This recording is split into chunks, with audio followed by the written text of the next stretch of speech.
Okay, so we can start with the chanting straight away as per usual, before our meditations and then Dharma Talk. I hope everybody's well. So it's good afternoon, almost good evening for some, good morning in England. And like I said, good afternoon, or maybe late morning for some countries too. So if you got speaker view there, Leanne, and just to remind you and everybody, really be mindful, aware, conscientious right now, okay? Namo Tassa Bhagavato Arahato Sammasambuddhassa. Namo Tassa Bhagavato Arahato Sammasambuddhassa. Namo Tassa Bhagavato Arahato Sammasambuddhassa. Buddham saranam gacchami. Dhammam saranam gacchami. Sangham saranam gacchami. Dudayambi Buddham saranam gacchami. Dudayambi Dhammam saranam gacchami. Dudayambi Sangham saranam gacchami. Tatayambi Buddham saranam gacchami. Tatayambi Dhammam saranam gacchami. Tatayambi Sangham saranam gacchami. Namo Buddhaya, Namo Dharmaya, Namo Sanghaya. Namo Buddhaya, Namo Dharmaya, Namo Sanghaya. Namo Buddhaya, Namo Dharmaya, Namo Sanghaya. I take refuge until I am enlightened in the Buddha, the Dharma, and the Sangha. Through the positive potential I create by practicing the 6 paramitas, may I soon attain enlightenment in order to benefit all sentient beings. I take refuge until I am enlightened in the Buddha, the Dharma, and the Sangha. Through the positive potential I create by practicing the 6 paramitas, may I soon attain enlightenment in order to benefit all sentient beings. I take refuge until I am enlightened in the Buddha, the Dharma, and the Sangha.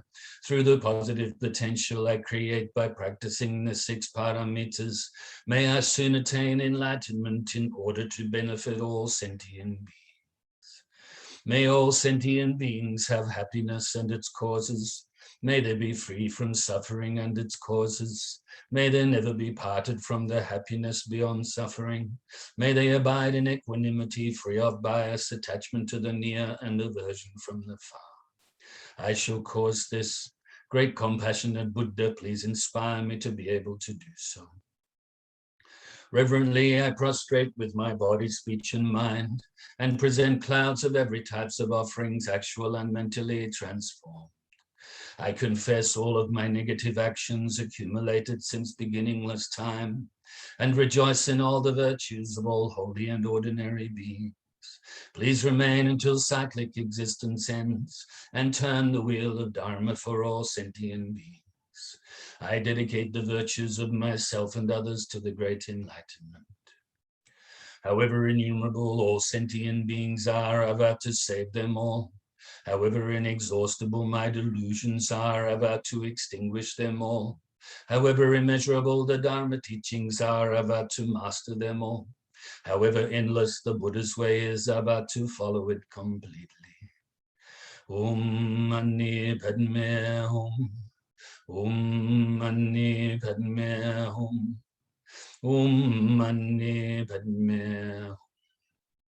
Tayata gate gate parasam gate bodhi soha. Tayata gate gate parasam gate bodhi soha. Tayata gate parasam gate bodhi soha. So now get yourself in a good position for the meditation practice. Initially, to release the tension in the body. And as we do this, of course, we release the tension in the mind too.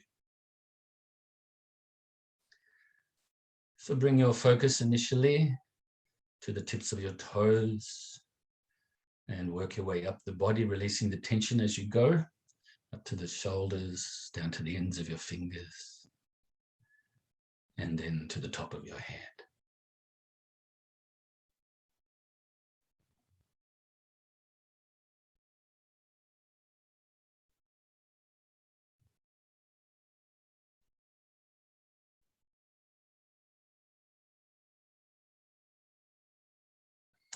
And when you are ready, bring your focus to your breathing, to your breath, the feeling of the breath as you breathe in your nose, all the way into your lungs, and then back out your nose again. Just to give you some extra points so that you can focus, to help you focus. As you breathe in, the air is quite cool in the back of your throat. And then, of course, as it enters the lungs and fills the lungs, they expand. As you breathe out, the air is quite warm as it passes your throat on the way out your nose. Breathing in, breathing out. Breathing in, breathing out. With an inner smile. And also your face can have a little bit of a smile as well. For when we smile, I think we're using about 16 muscles, whereas if you frown, you're using about 64 muscles. So you can see a smile as nice, relaxed face.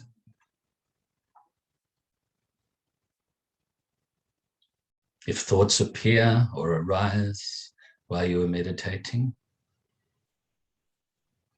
don't cling to them or grasp at them. Don't try to forcefully push them away. Don't deny them. Just replace the mind back onto the breath and let them go naturally. Also do your best while you're practicing the meditation to stay still in your body. This will help your mind to be still and vice versa.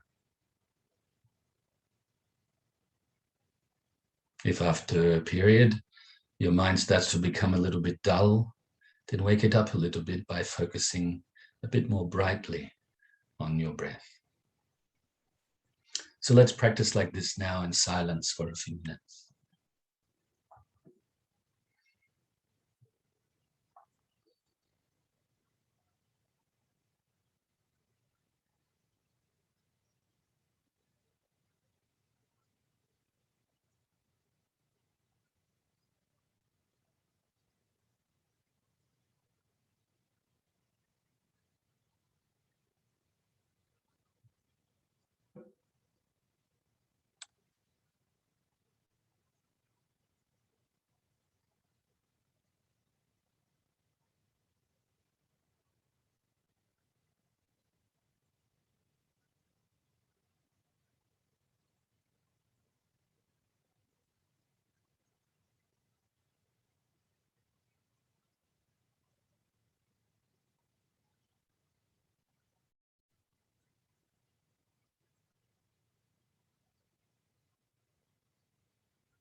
is to remind you if your mind's getting a bit sleepy or dull, and focus more brightly on your breath. And be careful when you do have thoughts to apply the antidote of replacing the mind back on the breath. Try your best not to follow the thoughts, cling to them. Start to tell yourself stories, either about the past or the future. Try to remain in this moment. As each moment arises and passes, remain in the moment.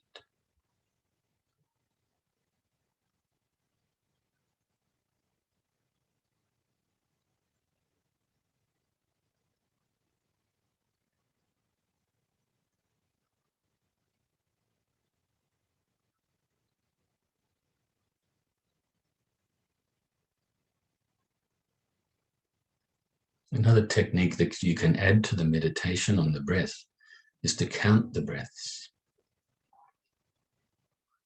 When you do this, don't count past 10. Otherwise, there's a trap that counting could become the meditation, the main focus. So as you breathe in and then you breathe out, that's 1. You breathe in, breathe out, 2. And if you do start to have thoughts while you're doing this even, then always go back to 1.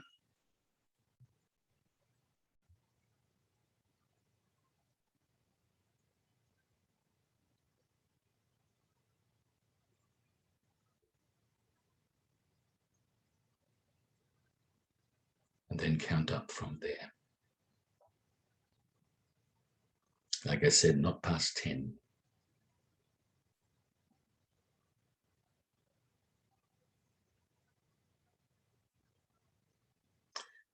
So now you can feel very pleased with yourself for engaging in the practice and fill yourself with universal loving kindness.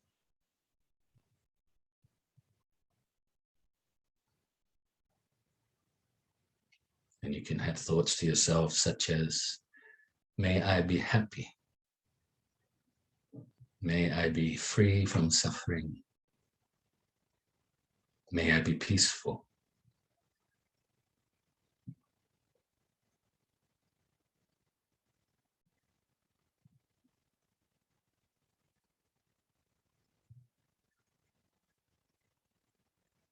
Fill yourself with so much loving kindness that it now overflows and radiates outwards, initially to your family and friends.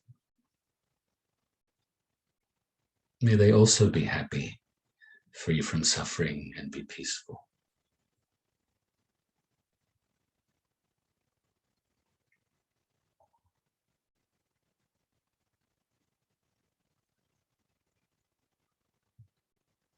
Now radiate further and further to now include strangers. May they also be happy, free from suffering, and be peaceful.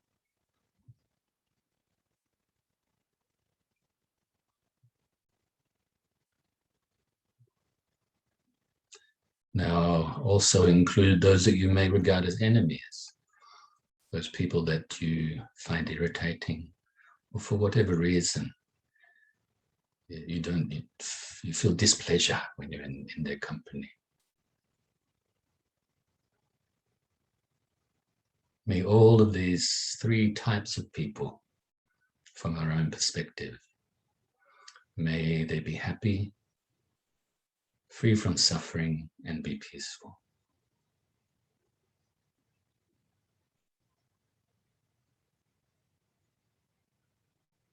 Now radiate this loving kindness out further to include all of the living beings around your immediate area, all of the living beings that live on the ground, live in the waters, fly through the air, whether they're born from wombs, from eggs, from moisture, or through transformation. And gradually further and further radiate this loving kindness throughout your whole state or counting.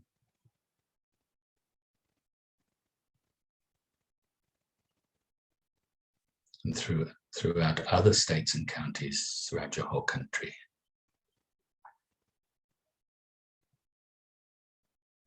And other countries throughout the whole world.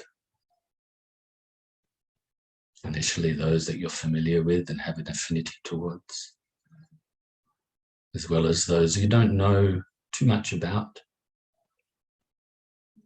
and even those that you don't know anything about, or even have an aversion towards. May the world be pervaded by happiness, by this universal loving kindness, happiness. May there be freedom from suffering. May there be peace everywhere.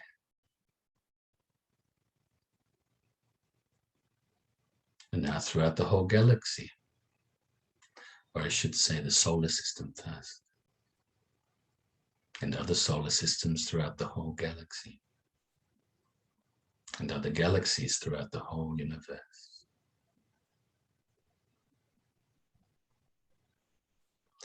May the infinite, innumerable living beings throughout this whole universe be happy, free from suffering, and be peaceful. And may they eventually, in due course, all attain unsurpassed supreme enlightenment. Have your loving kindness pervade throughout infinite space,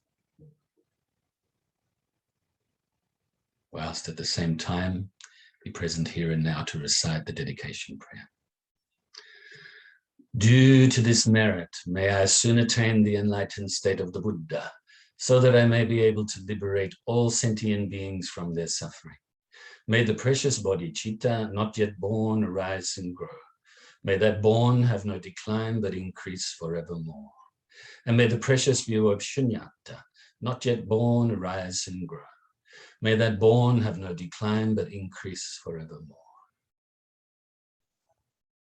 So whilst maintaining a calm and bright mind, pay attention now to hear the Dharma Talk. Dharma Talk coming from myself today. I do my best, obviously, to stay totally within the Buddha's Dharma. I try to utilize some maybe modern examples so that we can bring the Dharma into the present time. You know, I was asked by somebody, actually in the Philippines, from Chris. He asked about what it was that we were chanting, or I was chanting at the start of the prayers before the class. And I mentioned, Namo, Tassa, and so forth. And I said, this is the first two prayers were in the Pali language. And then I explained to him what they actually meant in English, the translation. And then I said the Sanskrit after that. Okay, so, and I also mentioned that one of the reasons for doing this is to pay attention to the ancient traditions, to be connected with the ancient traditions, as well as obviously the English chanting is more recent. The translations maybe, I don't know, 100 years or so.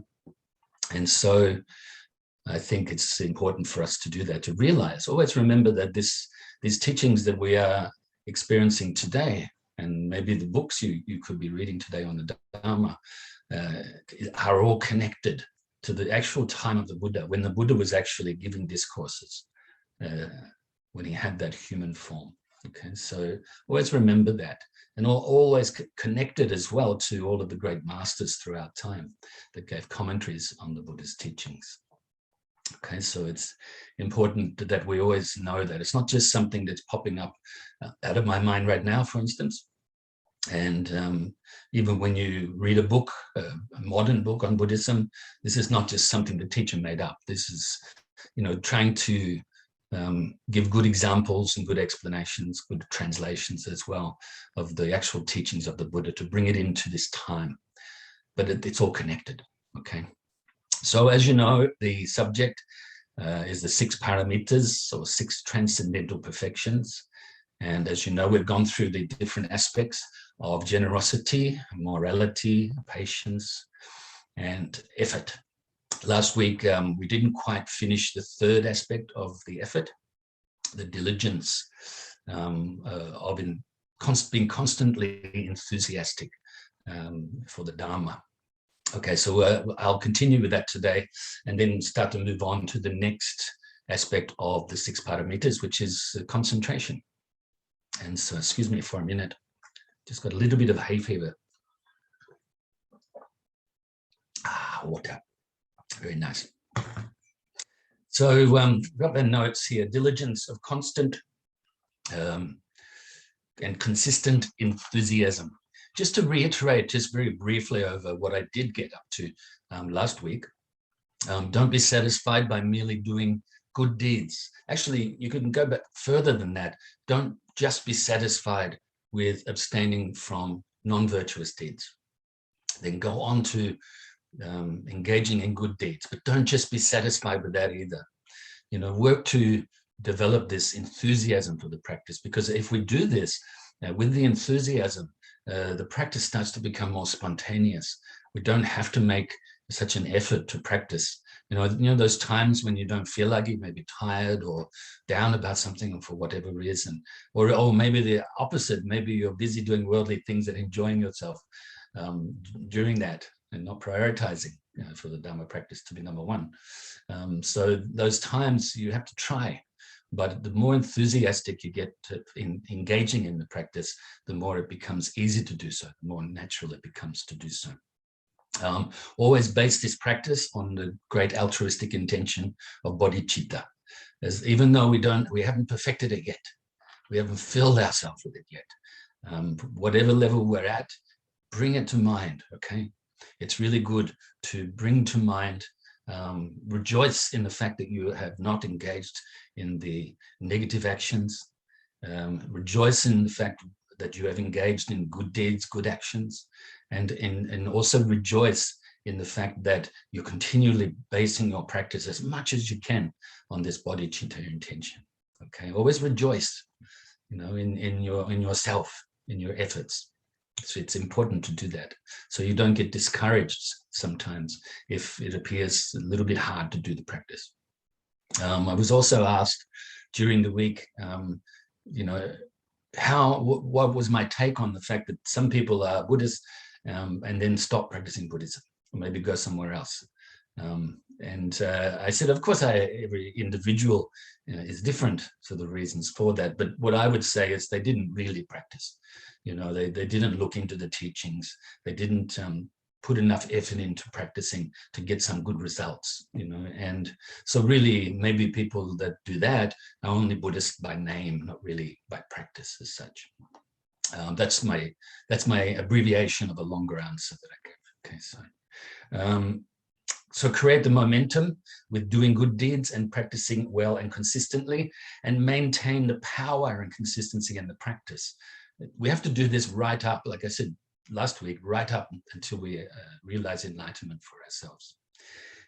Before then, there will still be a little bit of past negative karma that will ripen, and also good karma that will ripen, that will help us to maintain the good conditions that we need to practice the Dharma, the merit that we need to practice the Dharma and to improve ourselves constantly.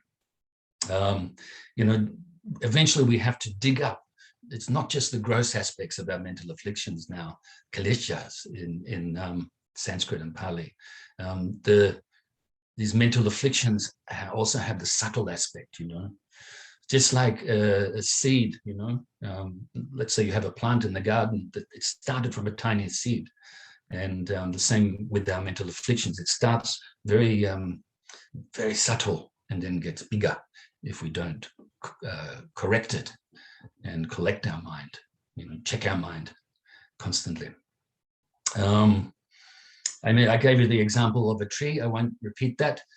You can look at last week's class, review that if you want to be reminded of that example, that parable, if you want to call it that, parable or a metaphor. Strive to increase wholesome qualities. In our practice as well, we need to develop this enthusiasm more, the paramita practice, the 3 trainings, the 8-fold path, developing more and more the compassion and love and kindness, and also wisdom, and also in our meditation practice. We all obviously have to have this enthusiasm. Be diligent, continue to improve and do more. So if we, all of a sudden, we start to realize, oh, my practice is improving, then that's increase it. Like I said before a few times, it's quite a funny saying, the Zen saying that if you think that you don't have the time or the energy to practice meditation, for instance, for 20 minutes, do it for an hour. So, we can increase the practice always. And even if you do have a busy lifestyle, you can increase the practice while you're busy. And just make the effort to do so, and then you'll start to see some good result. This will give rise to enthusiastically practicing, or even while you're busy. So make constant effort to practice these three types of effort, and so you need the effort to practice the effort. The enthusiasm will help you persevere in the practice and improve all the time. Perseverance will help develop more enthusiasm. So this was what I didn't get up to last week. It's only a few points that I just want you to mentally chew on, in your own time. And so just, like I said, you can review this class, or you can take notes now, or if you have good memory, then just remember them. So remind ourselves that our intelligence is of little use if not accompanied by diligence. The intelligence is limited when it's by itself. So we may be really intelligent people. In fact, people are human beings, very vast intelligence compared to some of the other realms of existence, the beings in those. We have the ability to do such good, but we also have the ability to be very bad, if that starts to become our habit. The example of that I've given before as well is the splitting the atom. In science, they thought that they couldn't do that. The atom they thought was the smallest thing in the universe. And then eventually they were able to split the atom. Now, that's good, especially if you practice Buddhism and you're working your way to really understanding and absorbing your mind with the wisdom of emptiness, to realize that all things are all interdependent, for instance. That's really good for this and for other reasons and purposes. But unfortunately, some people, they made the atom bomb, didn't they? And they used it. So this, you can see how if we just had the intelligence with no diligence and effort based on the bodhicitta intention, so based on this great compassionate intention, then we can do really bad things with our intelligence. We have to really look after our mind and look after our intention, for sure. Then diligence, with the intellect, we can actually become extraordinary. And as you know from the stories of the masters from the past, and especially the Buddha, that you can realize that we can attain enlightenment. The Buddha said all living beings have the potential for enlightenment. In fact, he said that this is our true nature. It's like we're unveiling this true nature. So that's extraordinary, isn't it? But we need the diligence, we need the enthusiasm to be able to do this. So with Dharma understanding and practice, we're able to then forbear the difficulties on the path, and even the difficulties in our worldly life, in everything we do, our work, in our studies, in our, sports, hobbies, all of these things. We're able to forbear these difficulties, and they don't become overwhelming for us. And the joy and enthusiasm develops and increases whilst we are practicing like this, and the difficulties eventually kind of subside. Maybe they don't go away because, like I said before, we still have some negative karma that we will ripen along the way, but they'll really lessen, they'll diminish, and especially the effect on our mind that they will diminish. So practice this effort with all of the other paramitas, as you do with all of the other paramitas. It's all intermingling. Obviously, you can practice the enthusiastic perseverance in being generous, in being moral, in being patient, in developing the concentration, which we'll go on to in a moment, and it's also developing and unveiling, you could say, this supreme wisdom, the prajna paramita. So we will probably be about another 6 weeks before we finish the 6 paramitas, the different aspects. There are 3 aspects now related. In fact, I'm going to subdivide a little bit for concentration, which should take probably 3 weeks to do that. And then 3 weeks to do the wisdom, the prajna paramita, or perfection of wisdom, commentary on that. And then I may take a week to sort of wrap it up, to summarize a little bit, and also reiterate what I started with this commentary on the 6 paramitas with, actually, and that is to practice them all together, how they work all together. And then, like I said, we'll spend probably a few weeks explaining the actual prayers, because I've been getting lots of questions about what the prayers actually mean, or the verses that we chant at the beginning of the class. And I've actually answered once, actually twice, in stating that the whole Dharma is in these verses. In fact, you can say that even one word of the Dharma, genuine word and genuine understanding of the meaning of this word, encompasses the whole of the Dharma. So these verses, even though they're the short ones, the short versions, the shortest that I could find, really, and they take us probably about a little over 4 minutes to chant. They are very profound, very deep, and maybe you get some good understanding already of the obvious aspects of them.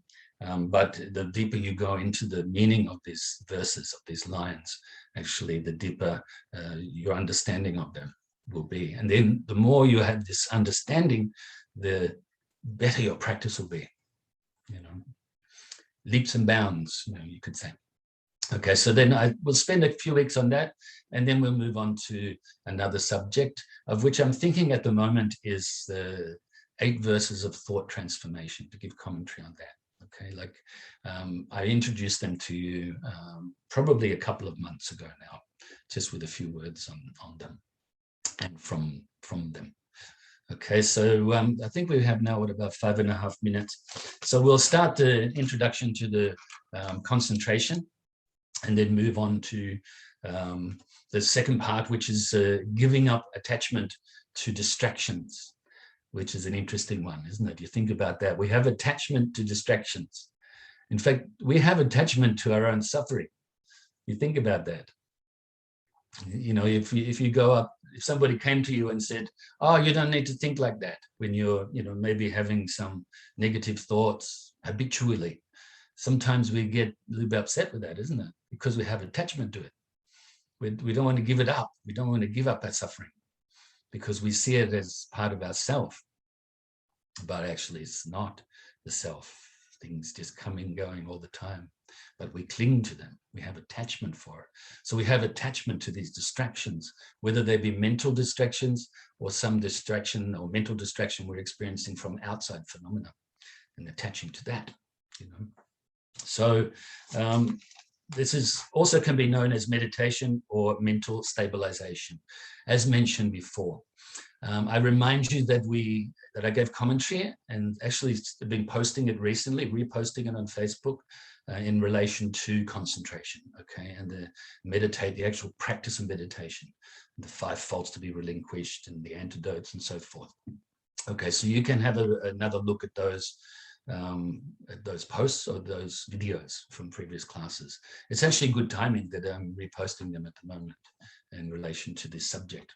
It's coincidence, but maybe there's no such thing as coincidence. We must first recognize and renounce distractions which lead to excitement and dullness. So these distractions that we have, that we habitually cling to and attach to, lead then to mental excitement. You could call that mental agitation, always wanting something, and always not wanting other things. Then also to mental dullness. So as we practice meditation, as you know, when thoughts arise, we apply the antidote to replace the mind back on the breath. Continually doing this, the cycle of doing this. Then the mind starts to become dull, and then we brighten it up by refocusing more brightly on the breath. And so we have attachment. It's very subtle, but we have attachment to this. And that's why it continues, because we have these habitual tendencies that are caused by attachment. And then, of course, attachment is caused by a lack of understanding called avidya, or lack of wisdom, that we call in English ignorance. Okay, that's the root cause. Then we have, unless we are very advanced meditators, it is extremely helpful to go and stay in a solitary place. But not all of us can do that right now. But we can find solitary places near our home for the time that we are practicing the meditation, or in our home. At very least, have a place that you feel comfortable in and that you won't have outside distractions, noises, even other people, things like this, where you can actually really practice. Or if you are practicing with the people you live with, your family and so forth, then all of you do it at the same time. So you don't distract each other. Of course, if you do have these distractions, then politely maybe ask the other person or people to, just say to them, oh, I'm going to do the meditation now, for an hour or 20 minutes or whatever. And then say, please, can you keep the noise down? Or something like that. But, secluded, the solitary place should be secluded from worldly distractions.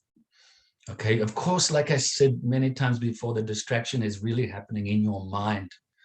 So finding a secluded place or a peaceful place to meditate helps you to let go of the distractions in your mind.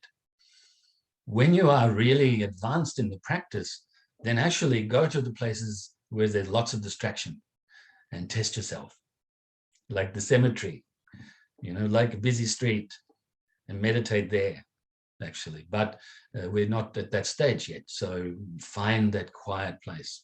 If you get the opportunity to go on retreats, and then do that too. I just realized it's less than 1 minute, so I'll leave it there and pick it up next week. I rejoice in your goodness as always. I hope you've enjoyed the class, and I look forward to seeing you next week. Study well, practice well.